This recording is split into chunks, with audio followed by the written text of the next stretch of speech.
Good morning. This is Katie Winkelman with Stearns County Soil and Water Conservation District with your conservation report. Today I'm going to share with you bits and pieces of an opinion article written by Alan Gubert, published in the January 2015 The Land paper. The article was titled, "Don't Treat Dirt Like Dirt This Year." Alan said last year may have been a lot of things to a lot of people, but one thing it surely wasn't was predictable. I mean, who foresaw last year's record-setting high in the U.S. stock market, the plunge in the global crude oil prices, Russia's naked grab at Ukraine's sovereign territory, or the Obama administration reaching out to Cuba? Not me. I was a solid wow, whoa, not yet, and really on four of the biggest events to rock both the United States and its farmers in 2014. This year, I'm not taking any chances in announcing the 2015's first big global event. The already announced on December 5th by the United Nations Food and Agricultural Organization is International Year of the Soils. The goal of this year-long worldwide emphasis explains that United Nations is to increase awareness and understanding of the importance of soil for food security and essential ecosystem functions. You would think that everyone in the world might already be aware of how this thin layer of life-giving skin separates humanity's continuing rise from its complete collapse, or that our future is rooted in how we responsibly and sustainably treat the very ground we stand on. After all, it's not like soil conservation and soil health are dirty little secrets. The science and underpinning both is well known and widespread. What may be even less secret but far dirtier is how deeply and how long we've abused soil. We don't just treat it like dirt, we treat it as though it's less than dirt. We in the United States have no room to brag.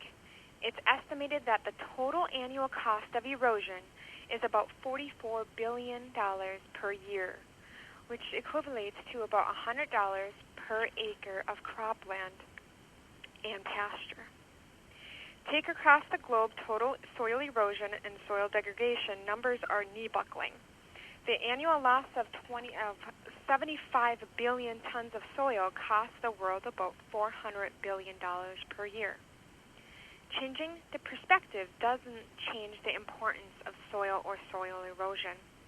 According to the USDA, only 3% of Earth's surface is considered as prime Class 1 land, while another 8% is considered Class 2 and 3.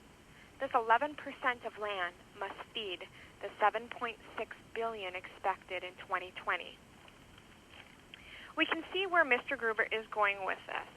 Soil erosion is costly, and in the combination with the increased demand and production to feed the growing population, soil and soil health is essential.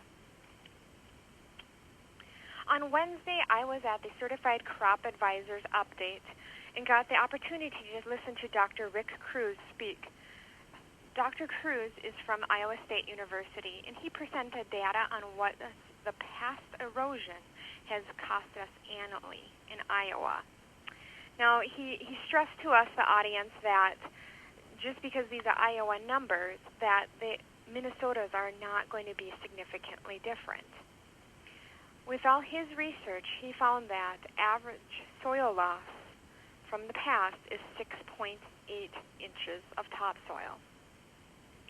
That equals about $1 billion annually in loss due to past soil erosion. At that same meeting, one of the audience members asked the question, so why are we seeing crop yields increases with soil loss? The presenter, again, Dr. Rick Cruz, actually took a different perspective on that. He actually challenged us to think of a question in a different way and asked the question, what would we have for yields today if we hadn't lost our topsoil? So listeners, let's make the most of the 2015, the International Year of Soils. Let us each do our part to protect our soil. And if you would like to learn how you can do your part, give me a call at Stearns County Soil and Water Conservation District at 320-251-7800, extension 3, or stop in the office in Waite Park at the USDA Service Center. This has been Katie Winkelman with your Stearns County Soil and Water Conservation District Conservation Report.